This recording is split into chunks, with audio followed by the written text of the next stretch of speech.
விக்கிரவாண்டி சட்டமன்ற தொகுதி காலியானதாக அரசிதழில் வெளியிடப்பட்டிருக்கிறது. முழு விவரங்களை செய்தியாளர் பாஸ்கர் வழங்க கேட்கலாம். பாஸ்கர், முழு விவரங்கள்.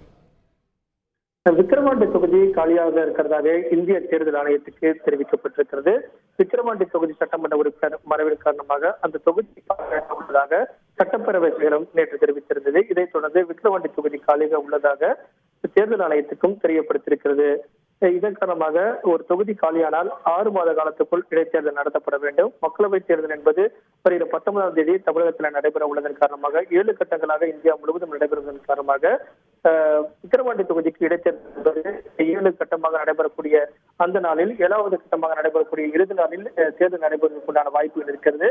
தேர்தல் ஆணையம் இது குறித்தான அதிகாரப்பூர்வமான முடிவை எடுத்து அதன் அடிப்படையில் அறிவிப்பை வெளியிடும். விவரங்களுக்கு நன்றி பாஸ்கர்.